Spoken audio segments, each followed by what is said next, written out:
வணக்கம்க்கா, நல்லா இருக்கீங்களா? இன்றைக்கி நான் அக்காவை பார்த்ததுலேருந்து உண்மைக்கு ரொம்ப சந்தோஷம் முதல்ல சொல்லிக்கிறேன்னா. ஏன்னா நாங்கள் சென்னையில் ஃபஸ்ட்டு அக்காவுக்கு தான் நாங்கள் இன்டர்வியூ கொடுக்குறோம். அந்தளவு எங்களுக்கு ஹாப்பியாக இருக்குது, ரொம்ப சந்தோஷமாக இருக்குது. அக்கா அழகாக ரொம்ப கேள்வியெலாம் கேட்டாங்க. கேள்வின்னா எங்கள் மீனவர்கள் சார்ந்ததை தான் பற்றி கேட்டாங்க. இப்போ நாங்கள் நார்மலாக இப்போ மீன் பிடிச்சிட்டு வர்றோம், பிடிச்சிட்டு எப்படி அதை மக்களுக்கு ஒரு நல்ல ஒரு பொருளாக கொடுக்கணும், எந்த ஒரு கலப்படமும் இல்லாத ஒரு பொருளை கொடுக்கணும் அப்படின்னு தான் எங்களுக்கு ஆசை. அதே மாதிரி ஒரு மீனவர்கள் என்ன பண்ணுறோம்னா, கலப்படமே இல்லாமல் நேரடியாக மீனை பிடிச்சி மக்களுக்கு நேரடியாக விற்பனை செய்கிறோம். அதில் எங்களுக்கு ஒரு மன திருப்தி கிடைக்குது. அது ரொம்ப ரொம்ப எங்களுக்கு ரொம்ப ஒரு சந்தோஷத்தை கொடுக்குது. சங்கெடுக்க போகிறோம் அப்படின்னா அக்கா சொன்ன மாதிரி சும்மா நார்மலாக இருப்போம். கடலுக்குள்ளே போனோம்னா நாங்கள் எப்படி வீட்டில் இருப்போமோ அதே மாதிரி தான் கடலுக்கும் போவோம். சில பேர் என்ன பண்ணுவாங்கன்னா, ட்ரெஸ்ஸை மட்டும் ராசி பார்ப்பாங்க. நம்ம கரைகளில் எப்படி ராசிகள் பார்ப்பாங்களோ அதே மாதிரி நாங்களும் கடலுக்கு போகும்போது எங்களுக்கு ராசி பார்ப்போம். அந்த ராசியை பார்த்துட்டு தான் நாங்கள் அந்த கடலுக்கும் போவோம். கடலில் போய் மீன் பிடிக்கிறது எல்லாமே பண்ணுவோம். பாதுகாப்பு உபகரணங்களை பொறுத்தவரை பார்த்திங்கன்னா, கடலுக்குள்ளே போகும்போது எங்களுக்கு அந்தளவுக்கு தேவைப்படுறப்போ கவர்மெண்ட் எங்களுக்கு லைஃப் ஜாக்கெட்டு, லைஃப் பாயா இது எல்லாமே கொடுக்காங்க. நீங்கள் கடலுக்குள்ளே போனாலும் உங்கள் போட்டில் கண்டிப்பாக இந்த லைஃப் ஜாக்கெட், லைஃப் பாயா இது எல்லாமே இருக்கணும். கவர்மெண்ட்டுக்கு ரூல்ஸே வச்சுருக்காங்க. அதே மாதிரி சில படகுகள் இருக்கும். சில படகுகள் வைக்க இடம் இருக்காது. இடம் இல்லைனாலும் கண்டிப்பாக வைக்கணும்னு சொல்லுவாங்க. கவர்மெண்ட் எங்களுக்கு நல்லா சப்போர்ட்டாக இருக்கும். எல்லா கவர்மெண்ட்டும் எங்களுக்கு ஃபுல் சப்போர்ட்டாக இருக்கும். அதுலேயே உண்மைக்கு ரொம்ப சந்தோஷம். சில டைம் மழைக்காலங்கள்லாம் கவர்மெண்ட் என்ன சொல்லுவாங்கன்னா, இந்த பக்கம் காற்று அதிகமாட்டிக்கு இன்றைக்கி நீங்கள் கடலுக்கு போகக்கூடாதுன்னு சொல்லுவாங்க. ஆனால் எங்களுக்கு அன்றைக்கி நாங்கள் கடலுக்கு போனால் தான் எங்களுக்கு சாப்பாடு. என்னன்னைக்கு கடலுக்கு போகிறோமோ அன்றைக்கி தான் எங்களுக்கு சாப்பாடு. அதுதான் எங்கள் மீனவர்கள், எந்த ஒரு மீனவர்கள்னாலும் அவங்களுக்கு உள்ள நிலைமை அப்படி இருக்கும். நாங்கள் அரசாங்கம் சொல்லும்போது என்ன பண்ணுவாங்கன்னா, நாங்கள் அன்றைக்கி கடலுக்கு போக மாட்டோம். ஏன்டா கடலுக்கு போய் அப்படி ஏதாச்சும் ஒரு சேதாரம் ஆச்சுன்னா எங்களுக்கு வர்ற நிவாரணம் எதுவுமே வராது. ப்ளஸ் எங்கள் மேலே அந்த படகு எடுக்க முடியாமல் ஆர்ட் புக் எல்லாமே கேன்சல் பண்ணிடுவாங்க. டீசல் புக் எல்லாமே ரத்து பண்ணிடுவாங்க. அதனால் நாங்கள் கவர்மெண்ட் சொல்கிறத கேட்டுட்டு அதுபடி இருப்போம். மற்றபடி கவர்மெண்ட் நல்ல ஒரு அறிவுரை கொடுப்பாங்க. ஆனால் அந்த அன்னன்னைக்கு போன சாப்பாடுங்கிறோம்ல, அந்த இது மட்டும் கிடையாது. என்ன பண்ணோம்னா, அடுத்த நாள் யார்ட்டாச்சும் கடன் வாங்கி நாங்கள் சமையல் சாப்பிட்டோம். அது ஒன்று தான் எங்களுக்குள்ள ஒரு இதாக இருக்கும். மற்றபடி எல்லாமே சூப்பராக நல்லாயிருக்கும். இப்போது நீங்கள் மழை காலத்தில் நல்ல புயல்லாம் ரொம்ப கரை புரண்டு ஓடிட்டுருக்கோம் பயங்கரமாக. பீச்சே பார்த்தீங்கன்னா மணல் தெரியாத அளவுக்கு தண்ணி அவ்வளோ தூரம் கடைசியில் நீங்கள் கரையோரமாக நிறுத்தி வச்சுருக்க போட்டெல்லாம் சேதாரம் ஆனதெல்லாம் நாங்கள் பார்ப்போம். அதுக்கெல்லாம் உங்களுக்கு ஏதாவது கவர்மெண்ட்லேருந்து உங்களுக்கு ஏதாவது கிடைக்குதா? கொடுப்பாங்கன்னா சும்மா சாதாரணமாக ஒரு காற்று அடித்து உடஞ்சாலும் கண்டிப்பாக கொடுக்க மாட்டாங்க. புயல்னு வரும்போது அதுக்குன்னு கவர்மெண்ட் தான், அரசாங்கம் ஒதுக்கும். மீனவர்கள் படகு உடஞ்சதுக்குன்னு இவ்வளோ நிவாரணம், அவங்க வீடு சேதாரத்துக்கு இவ்வளோ நிவாரணம் அப்படின்னு ஒதுக்குவாங்க. ஒதுக்கும்போது கவர்மெண்ட் அரசாங்க அதிகாரிகள் பார்த்து எவ்வளோ போட்டு உடஞ்சிருக்கு, இதோட மதிப்பு எவ்வளோ வரும் அப்படின்னு பார்த்து அதுக்கேற்ற தொகையை கொடுப்பாங்க எங்கள்கிட்ட. அது எல்லாத்துக்குமே அந்த புயல்னு அந்த நிவாரணம் ஒதுக்கும்போது தான் எங்களுக்கு கிடைக்கும். மற்றபடி நார்மலாக உள்ளது தான். சின்ன காற்றடிச்சு இல்லை அதுவாக எங்கள் சைடு சேதாரம் இருந்துச்சுன்னா கண்டிப்பாக அதுக்கு கொடுக்க மாட்டாங்க. ஓகே. இப்போ நீங்கள் சம்டைம் இலங்கையை தாண்டி அந்த மாதிரி போயிடுறோம். கரெக்டான நேவிகேஷன்ஸ் எல்லா நேரமும் நமக்கு கிடைச்சிருமான்னு சொல்ல முடியாது. வழி தவறி போகிறீங்க. அப்போ நம்ம அந்த பார்டரை கிராஸ் பண்ணி போயிட்டப்போ அவங்கக்கிட்ட மாட்டிக்கிட்டப்போ அந்த சம்டைம் வலையெல்லாம் கிழிச்சு அட்டகாசம் பண்ணுறாங்க அப்படின்ற நியூஸை நிறைய வந்திருக்கு, பல வருஷமாக வந்துட்டுருக்கு. அதுக்கெல்லாம் உங்களுக்கு ஏதாவது ரிட்டர்ன் வந்ததுக்கப்புறம் அந்த லாஸ்க்கெல்லாம் ஏதாவது கவர்மெண்ட் கிட்ட கிடைக்குதா எப்படி? இல்லை, அப்படி இன்ன வரைக்கும் அதை பற்றி நான் எந்த இதுவுமே கேட்டதில்லை. இப்போது சில மீனவர்கள் மீன் பிடிக்க போயிட்டு கடைசியில் எங்கேயோ போயிட்டோம், இப்போ நாங்கள் துபாயில் இருக்கோம், ஜெர்மனியில் இருக்கோம் அப்படிலாம் சொல்லுவாங்க. வழி மாறி திசை மாறி போயிட்டோம் அப்படின்னு சொல்லிட்டு கடைசியில் அங்கே போகும்போது நம்மக்கிட்ட எதுவும் இருக்காது இல்லையா, எந்த அத்தாரிட்டிஸ் கையில் இல்லாமல் அப்படி மாட்டும்போது அந்த மாதிரிலாம் மாட்டி உங்களுக்கு தெரிஞ்சவங்கெல்லாம் அதெல்லாம் மாட்டிருக்காங்கக்கா. அப்போ அந்த டைம் என்ன பண்ணுவாங்கன்னா, நம்ம தூதரக மூலியமாக எல்லோரும் வெளியே வந்துடுவாங்க. எவ்வளோ நாளில் உங்களுக்கு ஹெல்ப் கிடைக்குது? ஹெல்ப் நம்மளை பிடிச்சி போயிட்டு எப்படினாலும் ஒரு வாரத்துக்கிட்ட ஆகும்னு நினைக்கிறேன். அவங்க பிடிச்சிட்டு போயிட்டாங்கன்னா நம்மளை ஒரு வாரம் வச்சுருந்து எந்த தூதரம் இருக்கோ அவங்கள்ட்ட தூதரத்திட்ட சொல்லி ஒரு நாள் 2 நாளைக்கு கிடச்சிரும். நம்மளுக்கு வீட்டுகளுக்கு நியூஸ் வர்றது வந்து இவ்வளோ நாள் ஆகும், லேட் ஆகும். ஆமாம் லேட் ஆகும். இப்போ நம்ம கடலை விட்டு தூரமாக போயிட்டோம்னா வழி மாதிரி இப்போது திசை மாதிரி போகும்போது வந்து அதுக்கு முக்கியமான காரணம் ஒன்று ஜிபிஎஸ் ஒர்க் ஆகாமல் இருக்கணும், அது ஒன்று முக்கியம். அதுக்கப்புறம் அந்த நம்மளோட நீரோட்டம், அதுக்கப்புறம் கடல் வந்து நம்ம காற்று, நீரோட்டம், ஜிபிஎஸ்ஸு ப்ளஸ் நம்ம போட்டோட இன்ஜின் ஒர்க் ஆகணும் முடிஞ்சிச்சு. நம்ம வந்து கண்டிப்பாக வழி மாதிரி தான் போய் ஆகணும். அது யார் என்ன நினச்சாலும் முடியாது.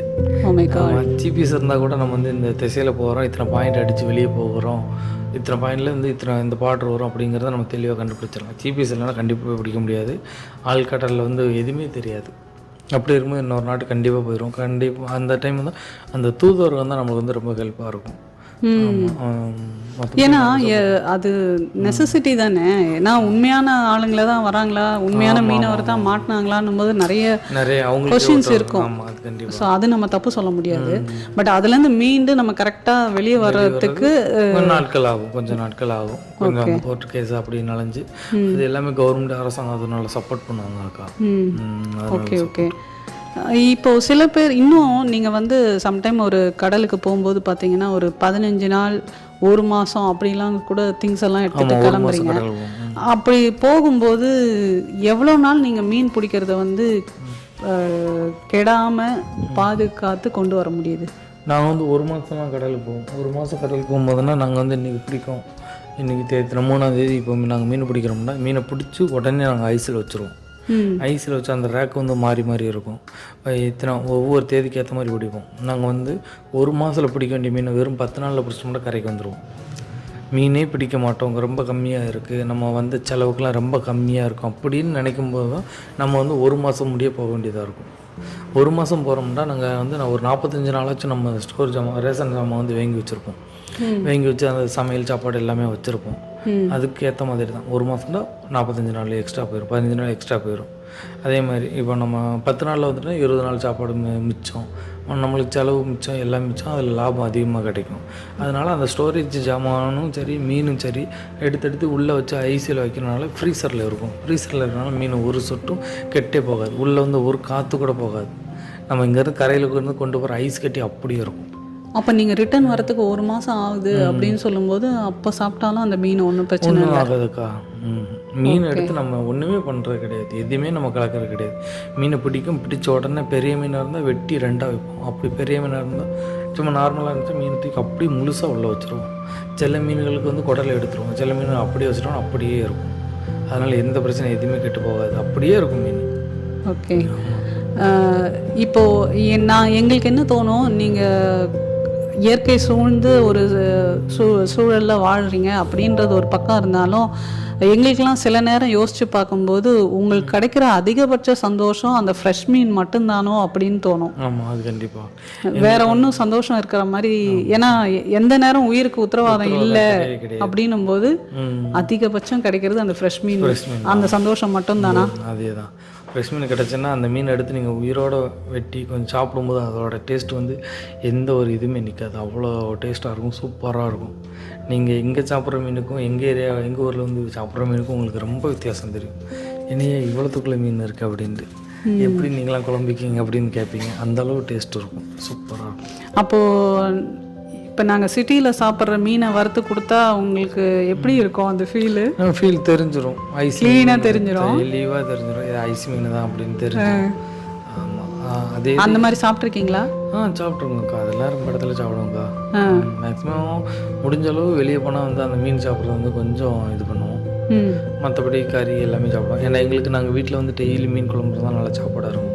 ஆனால் வெளியில் போனால் நம்ம வீட்டில் கிடைக்கிற மீனை விட அங்கே வந்து ஒரு மாதிரி இருக்குமா, அதனால் சாப்பிட தோணாது. கறி மற்ற கறி தான் திங்க தோணும், சாப்பிட தோணும். Okay okay. இப்போ ஒரு ரொம்ப முக்கியமான ஒரு கேள்வி என்னென்னா, இப்போ நீங்கள் வந்து ஒரு 15 நாள் 1 மாதம் அப்படின்னு போகிறீங்க, அதுக்குண்டான ப்ரொவிஷன்ஸ் எடுத்துகிட்டு போகிறீங்க. ஆனால் வந்து திடீர்னு ஒரு 15ஆவது நாள் மிகப்பெரிய ஒரு காற்று புயலுன்னு அடித்து நீங்கள் எடுத்துகிட்டு போன ப்ரொவிஷன் தண்ணி உள்பட எதுவுமே இல்லாமல் அப்படி கஷ்டப்பட்ட நாட்கள் இருக்கா? இருக்கும்க்கா. எனக்கு அந்த அனுபவம் இல்லை, மற்றபடி மற்றவங்களுக்குலாம் நடந்திருக்கு. அப்படி இருக்கும்போது என்ன பண்ணுவாங்கன்னா, கொஞ்சம் ஒரு 2 நாள் 3 நாள் வந்து காற்று கிடப்பாங்க. எந்த ஒரு பொருளும் இல்லாமல் காற்று கிடக்கும்போது மற்ற போவாங்கள்ல அந்த சைடு வழியாக போகிறவங்க வந்து யாராச்சும் ஹெல்ப் பண்ணுவாங்க. கடலுக்குள்ளே வந்து பக்கத்து வீட்டுக்காரங்க கூட சண்டைக்காரனாக இருந்தாலும் கடலுக்குள்ளே உதவிக்கு தேவைப்பட்டால் நண்பனாயிடும், அந்தளவு உதவி பண்ணுவாங்க. ஓகே, அதனால நம்மளுக்கு எந்த பயமும் தேவையில்லை. இப்போ அந்த மாதிரி தவிக்கும் போது உங்களுக்கு வந்து நம்ம கவர்மெண்ட்டு, இந்திய கவர்மெண்ட்டு அந்த மாதிரி வந்து மிடில் ஆஃப் இதில் வந்து உங்களுக்கு ஹெல்ப் பண்ணால் நல்லாயிருக்கும். ஏன்னா நாங்கள் ஒரு சீனில் பார்த்துருக்கோம், இந்த மாதிரி ஸ்ரீலங்கன் வந்து ஒரு பிஸ்கெட்டு சிப்ஸ் பேக்கெட்டை தூக்கி போட்டு போடுறதெல்லாம் நாங்கள் பார்த்துருக்கோம். ஒன்றுமே இல்லை அப்படின்னும் போது அவங்களும் நிற்கிறதுக்கு கூட டைம் இல்லாமல் ஜஸ்ட் அப்படி பாசிங் உங்கள் ஷிப்பை பாஸ் பண்ணும்போது அவங்க இருக்கிற 2 பேக்கெட் இருக்குது அப்படின்னு சொல்லி தூக்கி போடுவாங்க.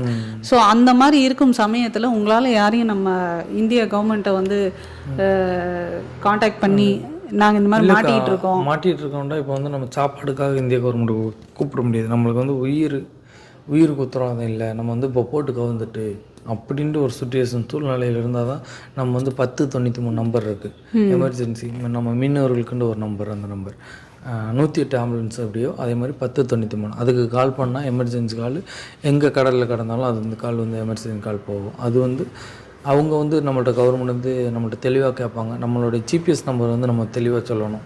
நம்ம ஜிபிஎஸ் பாயிண்ட் வச்சுட்டு நான் ஆங்கரில் கிடக்கணும், ப்ளஸ்ஸு ஜிபிஎஸ் பாயிண்ட்டு சொல்லணும். ஜிபிஎஸ் பாயிண்ட்டை சொல்லிட்டோம்னா அவங்க வந்து எவ்வளோ சீக்கிரம் வர முடியுமோ அவ்வளோ சீக்கிரம் வந்து நம்மளை வந்து காப்பாற்றுவாங்க, நம்ம உயிர் போகிற சூழ்நிலையில் இருக்கும்போது.